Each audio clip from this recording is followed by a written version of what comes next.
Good morning, everybody, and welcome to the Rangers Review morning briefing for Tuesday, the 18th of January. I can't believe it. It's actually game day, Joshua Barrie. What do you make of that?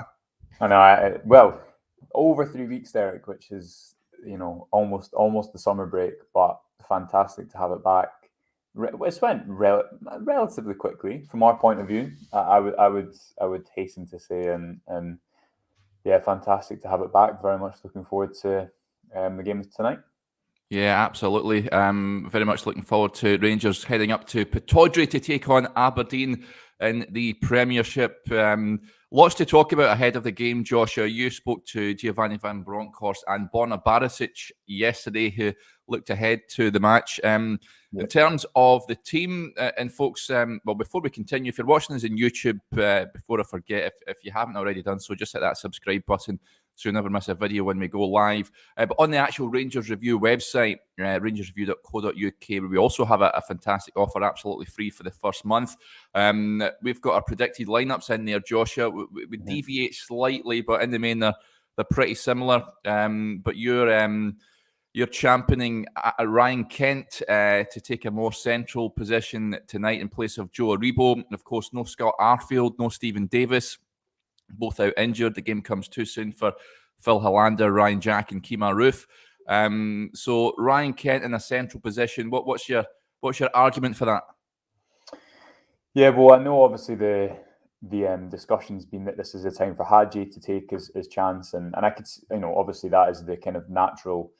It's probably what will happen, Derek. It's probably what will happen. But we were speaking about it yesterday, and you look at Kent's previous experience playing in the middle, whether that be against Celtic last season, but also just generally as one of the 2 10s under Gerrard. A lot of the time he was receiving the ball with his back to goal.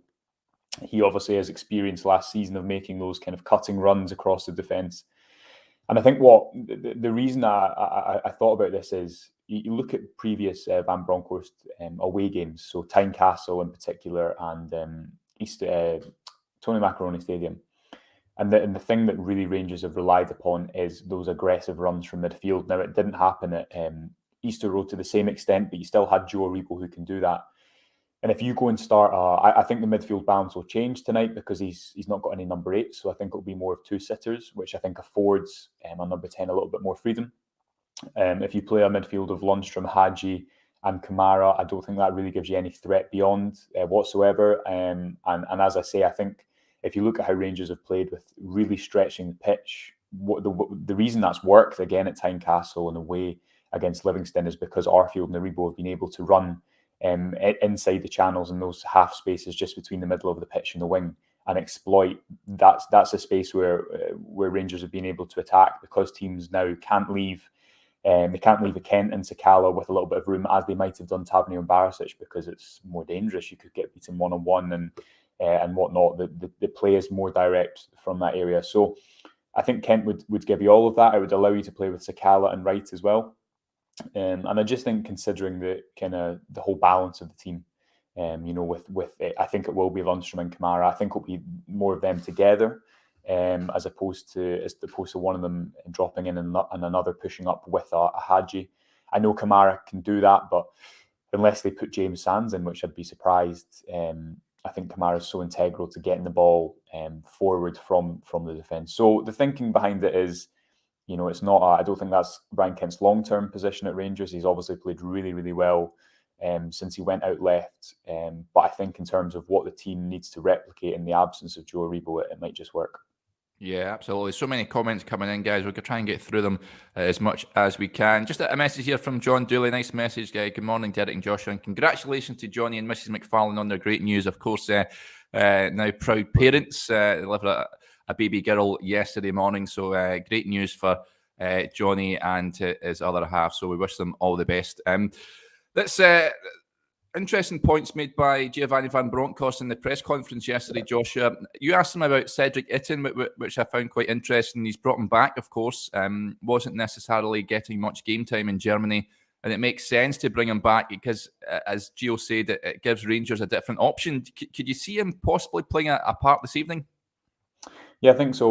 Kemar Roofe hasn't travelled, has he? And I guess depending whether Fashion Sakala starts or not. it was interesting that he did say he gives him a different option, and he was quite specific about that and the benefits of that. Itton's a different player to Morelos, different profile. And I do think, as we wrote on the site last week, there's a detailed piece on why it might work on Van Bronckhorst, which you can obviously read, as Derek says, for free. I do think it could work, Derek, playing closer to goal and whatnot. But he's kind of in that rock and a hard place where he needs a few games. He's never had a run at his favourite position at the club, but equally needs to take his opportunity because you don't really get the luxury of time at Rangers. So it'll be interesting to see what happens over the next few weeks. But I thought it was interesting. And I think it's also worth pointing, I've seen a lot of chat about Borna Barisic. And obviously I was speaking to him yesterday as well. I spoke about the role change really well, gave some really interesting tactical insight, which obviously I was asking about. But in terms of his comments in relation to the transfer, I took it very much as he was being honest. Footballers in that situation could just say, "Look, I don't know," but he's being honest. He said what the club said. If a bid came in for £30 million, which it's not going to for a 29-year-old, but nonetheless, then everyone has their price. But in saying you'll see at the start of February, for me that was very much you'll see at the start of February when I'm here. So that I think unless you kind of listen to the whole thing, you might lose the tone of it a little bit. But so I certainly don't think it was him. I think he was just being honest, and I think you've kind of got to respect a player when he does that, and he kind of repeated a few times that he didn't want to go into the details of it for that reason. So I just thought that was important to flag. Yeah, you can sort of assume two different outlooks to what he said. I mean, Tophole gets in touch here. He says that a lot was made about Barisic's reaction at the end of the first Old Firm game. Wouldn't read too much into his comments. He's at an age where I can see he's keeping hold of him, especially with the World Cup coming up. Of course, that's interesting to note as well. The World Cup, we seem to forget, is the tail end of the calendar year. By all accounts, he looks happy and settled at Rangers, but I think any player has a price, Joshua, and if a bid was to come in that met Rangers' valuation, then they'll talk. It's as simple as that. But I think from what I was watching yesterday, he seems just like any other player. We're in a transfer window at the moment. Everyone, in effect, is up for sale if a bid comes in of any real note, and he just sort of answered it as honestly as he could. Yeah, 100%. And he does, to me, did seem focused. Derek, he kind of reaffirmed the importance of, he understands the weight of the badge. He did that nice little thing players do sometimes where they point to it and they kind of forget which side it's on and they go to their left. Not doing that. Yeah, exactly. But listen, I think I asked him about his new role, and he spoke about how that's allowing him to join in at moments, how the tactical plans differentiate from game to game, and he seemed to really be enjoying it. So I think it was positive comments overall. And if you watch the entirety of the thing, then I think you can get the tone that Barisic is speaking with. He's been fantastic since the new manager came in, Derek, and I think from my point of view, I'd certainly hope that he would be someone at 29 who would spend another good few years at the club and maybe like Tavernier on the other side, make that position his own for a long term. Yeah, he's been one of the players that really has looked galvanised under Giovanni Van Bronckhorst. There's no doubt about it. So many comments coming in. I wanted to touch on, there's quite a few actually coming in with regards to Juninho Bacuna. Baz Nichols says, does a lesser spotted Bacuna have a role tonight? Joshua, you're a big fan of Juninho Bacuna. I'm sure you'd absolutely love it if he was in the starting lineup this evening. I just don't see how he gets in that Rangers midfield, even though the likes of Scott Arfield, Stephen Davis, Joe Aribo are out. I still don't see him starting the game. I think he'd be more likely to start if one of Aribo or Arfield were there. I think if you're going to play with a single number 10, it's more likely to be Hadji or Kent, as we've discussed earlier in the show. But I don't see Bacuna playing as one of the 2 6s. And as I say, I could be completely wrong, but I would be surprised if there isn't a kind of recalibration of the midfield structure, because I don't see Lundstrom being a number 8. You could have a situation where you have Lundstrom and Bacuna kind of box to box, but I don't think that necessarily is suited Lundstrom, as we've seen. His best games have come And quite combative fixtures against Hibs, Hearts, Dundee away from home, at the very base of midfield. Bacuna is an interesting one.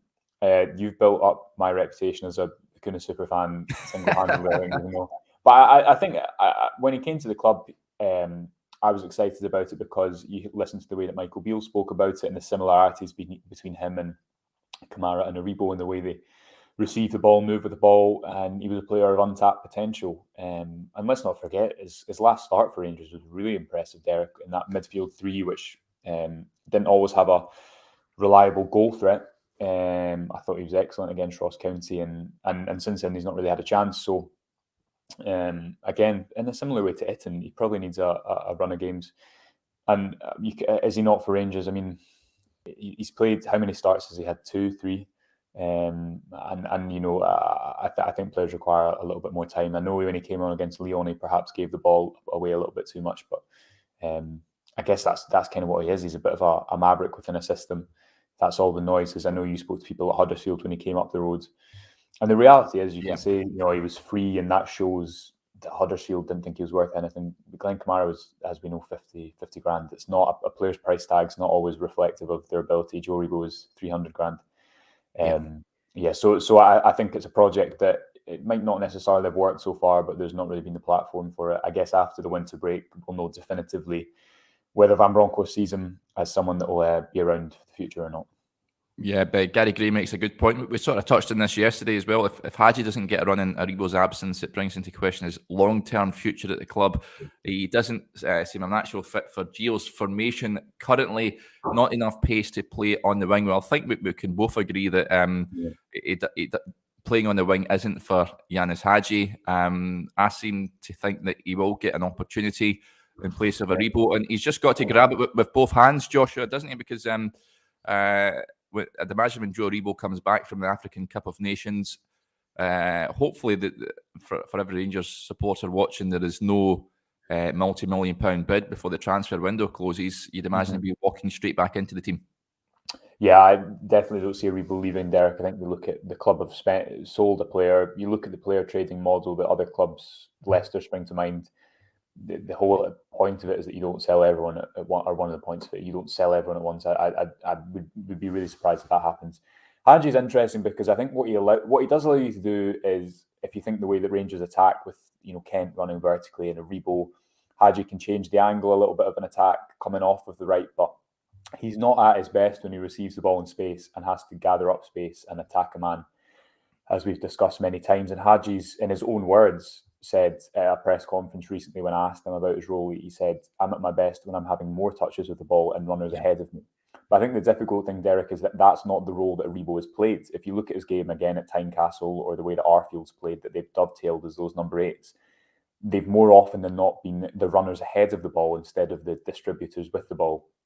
And I think that leaves Hadji in a little bit of a difficult place in regards to that number 10, because the number 10 has had to go beyond and test the opposition backline. So it'll be really interesting. I think it will say a lot tonight. You're right about you know, how this team's going to function over the next few weeks, but also I guess going into another few big games. I guess it depends. I think it depends how well Nigeria do if Ripo's back for the Old Firm.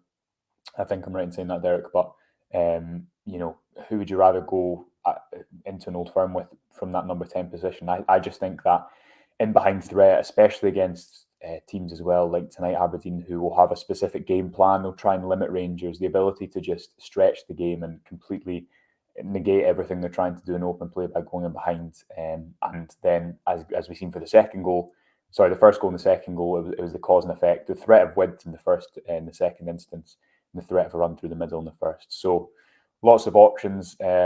And really interested to see what happens.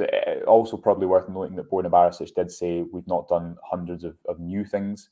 I think it's been a case of refining the ideas that Van Bronckhorst has introduced during this international break on the training pitch. Yeah. Let's talk about, I wanted to touch on John Souttar, Joshua, just to deviate slightly from the game this evening. Barry Ferguson has come out saying he's tipped to make a move in January. I see Robbie Neilson was out speaking yesterday in his pre-match press conference. It was quite amusing somewhat when he was asked about how much would it take for him to leave in January, and just point blankly sort of refused to answer the question, but says he will still be considered for selection for Hearts until his contract is up in the summer. I spoke to Margaro Gomez, folks. He was speaking very highly of John Souttar, the former teammates at Dundee United, of course, when he was breaking through into the senior game. So I do urge you to go and check it out. But I think we've touched on John Souttar and whether it would be beneficial to bring him in January, Joshua. I seem to go along with you. I think if Connor Goldson remains at the club this month alongside Calvin Bassey, Phil Hollander coming back, I mean, I wouldn't be averse to John Souttar joining this month, but I don't think it's necessarily it needs to happen, if you like. Yeah, but I find the narrative a little bit strange in terms of the reaction to Souttar leaving. I understand that you'd be disappointed to lose a player, but it's just a player who's played well going to a bigger club. That's the exact same thing that will happen at times to Rangers when Joe Rebo inevitably moves on because of the TV money. You know, that's just how it works. It's sadly the football and financial food chain, isn't it? So. Yeah, I don't really understand the reaction, but anyway, I guess that's a separate point. But I agree with you. I think it all depends on what the plan is. Van Bronckhorst spoke briefly about Souttar yesterday. I think just reaffirming his pleasure that the deal was done. I don't know what type of money it would take to get him in. I imagine it might be one of these situations where if there is going to be any movements, it will happen at the end of the window. That's happened in the past with Rangers where they've signed a player on a pre-contract. I think it happened with both Scott Wright and Glenn Kamara and Jordan Jones. I think where they... it was only Glenn Kamara, wasn't it? Where they signed... they signed their pre-contract before signing for the club in January. So one to keep an eye on.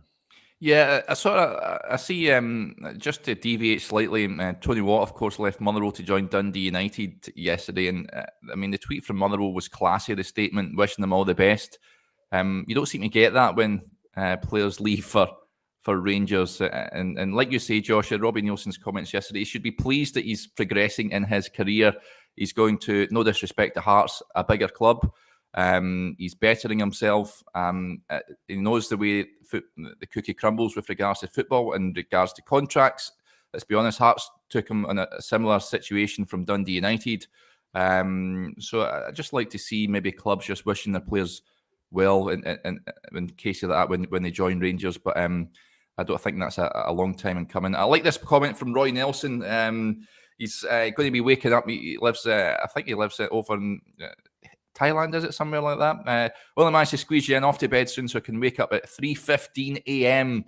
in time for the match on RTV. Now that's dedication, Joshua. Absolutely. Yeah, it'll be a little bit more of a kinder time for us, but hopefully Roy gets a good result in performance to make that worth it, although I'm sure he'd do it every time regardless. Yeah, absolutely. That's what it means to follow Rangers throughout the world. It is absolutely massive, of course. Okay, just a little wee piece on what we've got on the website this morning. As we mentioned, we've got our predicted lineups on there for the game tonight. We need to do our teams, Derek, don't we? What's that? We need to do our teams, don't we? We need to go through them.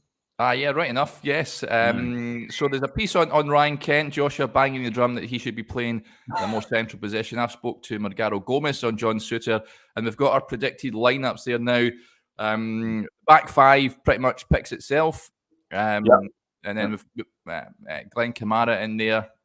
Now, I think we've both opted for John Lundstram to come back in just to add a bit of physicality in midfield, Joshua. Yeah, well, I just don't really see the other option, Derek. I doubt that James Sands would be put in ahead of him, given that Lundstram's played for Rangers over 20 times. I think this type of game probably suits him. If you look at, we just spoke about his kind of combative nature and how he's played well against Hibs, Hearts, Dundee. The Dundee away from home was a game in particular where he really required that physicality. And, Van Bronckhorst has used two sitters previously. I think if Stephen Davis was there, he's been the one that started next to Kamara against Sparta Prague and against Hibs. But I think Lundstram will go in next to Kamara this evening. Yeah, Roy's just correcting me. He stays in Malaysia, not Thailand. So thanks for that, Roy. So not jealous at all out there, and it's absolutely freezing down here in Warrington this morning. So yeah, good luck with. Hopefully your alarm goes off at the right time. You can watch Rangers in action. Okay, so Lundstrom, I think we both agree with that. And then middle to front, we sort of deviate slightly. Joshua, you've went for Fashion Sakala to fill the void. Normally played by Ryan Kent. Of course, he's going to be moving inside. I think I've went for a Hadji, Kent and Wright, sort of just in behind Alfredo Morelos. But either way, whatever forward line that Giovanni Van Bronckhorst goes for is quite formidable. Yeah, absolutely. I mean, Alfredo Morelos starting through the middle is definitely. He loves Pittodrie, doesn't he? He does. He does. We scored 2 fantastic goals there last season, and assisted another goal. So, yeah, it'd be great to see him hopefully continue his good form from before the break. I obviously have spoken about why I think Kent should play in the middle, but I also think part of that is it's worth mentioning how dangerous Sakala can look off the left. Again, the last start he had, it was a hat trick from the left. So it was, I think, a hat trick against Motherwell. Such a threat in transition, can get on the end of crosses from the right, as we've seen against Motherwell. Will really stretch the pitch. Scott Wright on the other side can do the same thing, and I just think that's a really dynamic 3. And I think it would be afforded that kind of attacking freedom because of Lundstrom and Kamara just sitting a little bit deeper and holding that position together. You'd probably also see the fullbacks join in, as they tend to do when necessary. I think we're less likely to see the Tavernier inverting high up the pitch as we did against St Mirren. I think that's something that will be seen more at home. But yeah, that's the attacking quartet for me, and I'd be really excited to see it. Hadji could come and have a great game. He also hasn't played in a lot of these types of games, Derek. Certainly under the previous regime, he seemed to be rested in some of these games away from home. But I think we'd all be delighted if he went and put in a really good showing. I just think Kent might retain that threat in behind. Yeah, do you think Scott Wright will get a good reception? Am I right in thinking this is maybe the first time he's been back at Pittodrie with fans? Do you think he'll get a round of applause when he comes on the park? I don't think he will, from past knowledge, but I think he deserves to retain his place. Derek, he was excellent against St Mirren, arguably the man of the match when he came on against Dundee United as well. Yeah, and I'm sure he'd want to go and put in a good performance. I always like to see players go and play against their previous clubs. It always adds a little bit of interest. So definitely like to see him off the right wing tonight. Yeah, really much looking forward to the game this evening. Well, that'll do us there. Thanks again to Joshua and everyone getting in touch. It really is much appreciated from all across the globe. Thank you very much for your company as ever. We'll be back again tomorrow morning. Just a reminder, if you're watching this on YouTube, just to hit that subscribe button. And also, if you're not already a subscriber to the Rangers Review website, I very much urge you to join up. It's free for the first month, which is absolutely cracking value. You can't ask fairer than that. Just head over to rangersreview.co.uk/subscribe. Thereafter, it's just £2.99 a month to support top quality journalism covering the club you love. Okay, we'll be back tomorrow morning to look back on the night before. But until then, enjoy the rest of your Tuesday and the game this evening.